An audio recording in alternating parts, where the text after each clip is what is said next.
Hi friends. Civil ఇంజినీరింగ్‌లో మనకి first year నుండి లాస్ట్ ఇయర్ వరకు ఒక సబ్జెక్ట్ మాత్రం కంపల్సరీగా వస్తుంది. అదే ఇంజినీరింగ్ మెకానిక్స్. మీకెప్పుడైనా డౌట్ వచ్చిందా? బిల్డింగ్ ఎలా స్టేబుల్‌గా ఉంటుంది? బ్రిడ్జెస్ ఎలా వెహికల్స్ వెయిట్‌ని విత్‌స్టాండ్ చేస్తాయి? లాడర్స్, క్రేన్స్, డ్యామ్స్ అన్నీ ఎలా బ్యాలెన్స్ అవుతాయి? ఈ క్వెషన్స్‌కి ఆన్సర్ చెప్పేది మన సబ్జెక్ట్ ఇంజినీరింగ్ మెకానిక్స్. ఇప్పుడు మన జర్నీ స్టార్ట్ చేద్దాం. Chapter 1 introduction to engineering mechanics. Mechanics అంటే ఏంటి? సింపుల్‌గా చెప్పాలంటే study of forces and motion. మనం ఒక ఆబ్జెక్ట్‌ని పుష్ చేస్తే, ఆర్ పుల్ చేస్తే, ఆర్ లీవ్ చేస్తే అది ఎలా మూవ్ అవుతుంది? ఎలా రెస్ట్‌లో ఉంటుంది? అని మెకానిక్స్‌లో చూస్తాం. మెకానిక్స్‌ని 2 మెయిన్ పార్ట్స్‌గా డివైడ్ చేస్తారు. ఒకటి స్టాటిక్స్. ఆబ్జెక్ట్స్ రెస్ట్ పొజిషన్‌లో ఉన్నప్పుడు అంటే మోషన్ ఉండదు. Example building, dam, statue. Second one dynamics. Objects మోషన్‌లో ఉన్నప్పుడు. Example car moving, cricket ball flying. ఇది బేసిక్స్. కానీ సివిల్ ఇంజినీరింగ్‌కి ఇది ఎందుకు ఇంపార్టెన్సో ఇప్పుడు చూద్దాం. Next importance of engineering mechanics.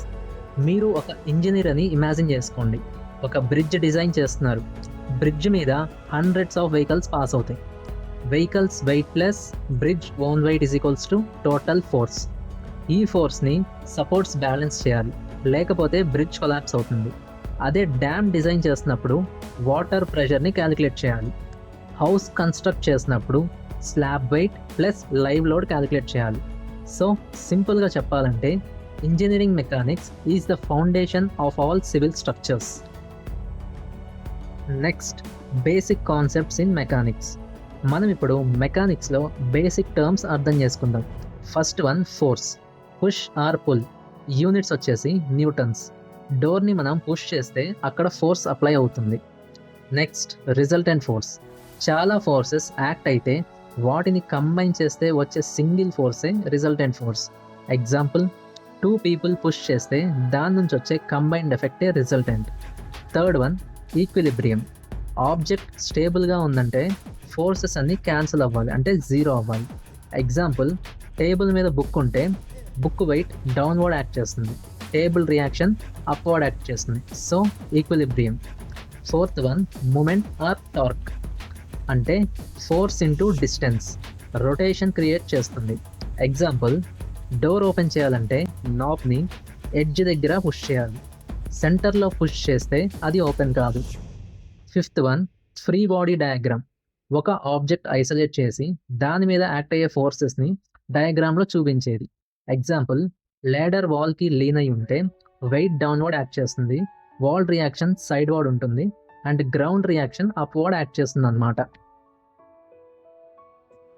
Next laws of mechanics. మెకానిక్స్లో న్యూటన్స్ లాస్ ఆఫ్ మోషన్ చాలా important. First law of inertia. Object రెస్ట్లో ఉంటే రెస్ట్లోనే ఉంటుంది, మోషన్లో ఉంటే మోషన్లోనే ఉంటుంది, అన్లెస్ దాని మీద ఒక ఎక్స్టర్నల్ ఫోర్స్ అప్లై చేసేంత వరకు.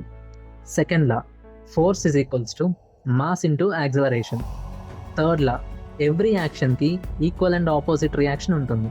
ఎగ్జాంపుల్ మీరు వాల్ని పుష్ చేస్తే వాల్ కూడా మిమ్మల్ని ఈక్వల్ ఫోర్స్తో పుష్ చేస్తుంది. Next applications in real life. Friends, mechanics ఎక్కడ యూజ్ అవుతుందంటే మనకి డైలీ లైఫ్లో civil engineering, buildings, bridges, dams and foundations.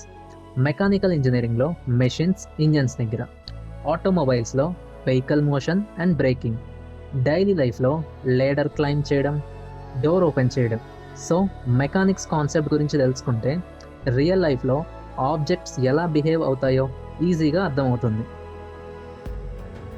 Okay friends, today మనం ఇంట్రొడక్షన్ టు ఇంజనీరింగ్ మెకానిక్స్ చూసాం. Mechanics is equals to study of motions and force. Statics and dynamics branches. Force, resultant, equilibrium, moment, free body diagram basics. Newton's law important. Real life and civil ఇంజనీరింగ్లో use applications. Next క్లాస్లో మనం డీప్గా scalars, vectors and force system గురించి చూద్దాం. ఈ video useful అనిపిస్తే like చేయండి, share చేయండి అండ్ సబ్స్క్రైబ్ చేసుకోండి సివిల్ ఇంజనీరింగ్ కాన్సెప్ట్స్ ఈజీగా తెలుగులో నేర్చుకోవడానికి. Thank you for watching.